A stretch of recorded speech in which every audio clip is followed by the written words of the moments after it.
Bonjour et bienvenue sur le podcast de Kimamori qui vous propose de découvrir ou redécouvrir les œuvres littéraires d'hier et d'aujourd'hui, leurs auteurs et leurs traducteurs, par le texte et dans l'oralité. Nous sommes très heureux de faire place dans ce podcast à celles et ceux qui écrivent, savourent intensément la joie de l'écriture sans avoir nécessairement le désir d'être publié, de devenir écrivain. C'est la raison pour laquelle, dorénavant, tous les trimestres, nous partagerons avec vous les nouvelles ou poèmes écrits par les participants de nos ateliers d'écriture organisés tout au long de l'année en Corse. Puisque c'est une première, nous vous offrons une double série qui dure 2 semaines durant sans interruption. Nous avons commencé cette série avec les poèmes écrits par les jeunes publics de 6 à 12 ans.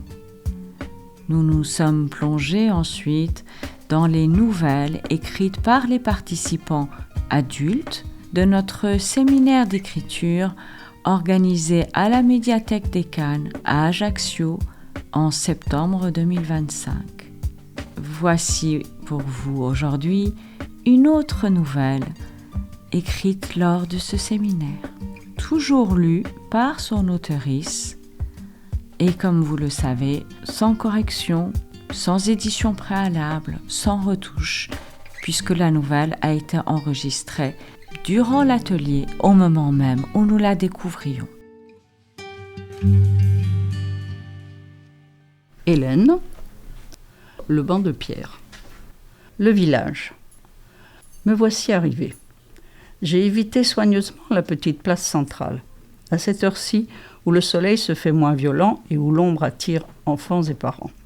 J'ai choisi de monter à pied le raidillon pour ne pas m'attarder en embrassades et bavardages. J'aurai le temps après de discuter. Pour l'instant, j'ai hâte d'avancer, de reconnaître ce chemin tant de fois parcouru pendant ma jeunesse.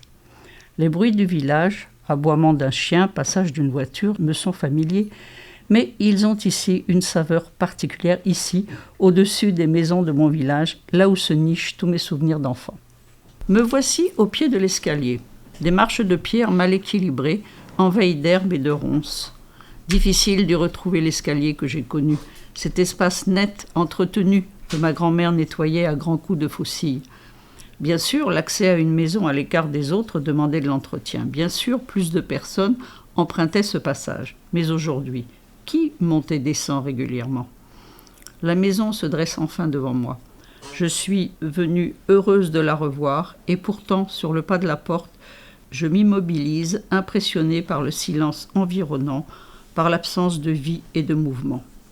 Je reste figée en parcourant rapidement les pièces. Tout me paraît sombre, triste. Même mes souvenirs n'arrivent pas à émerger.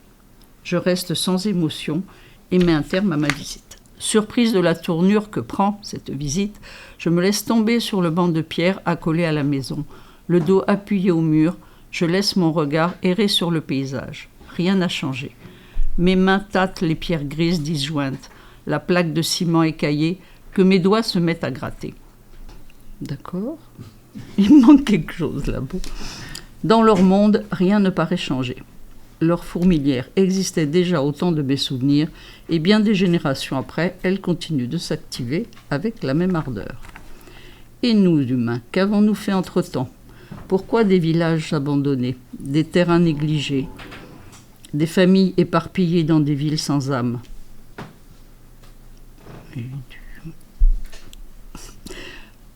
Mon banc de pierre, toi si solide, si présent encore aujourd'hui, aide-moi à retrouver la joie, l'esprit de partage qui nous animait tous quand la maison était pleine de monde, pleine de rire.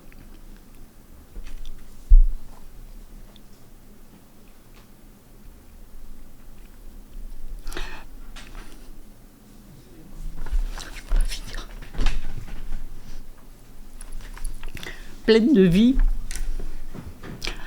pleine d'attention les uns pour les autres.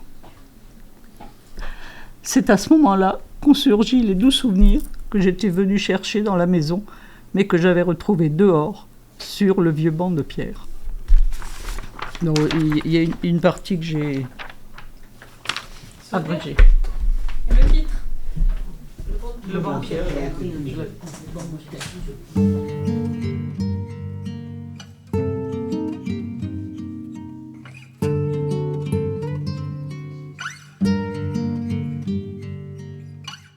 Vous venez d'entendre une nouvelle écrite lors de l'atelier d'écriture que j'avais animé à la médiathèque des Cannes à Ajaccio en septembre 2025.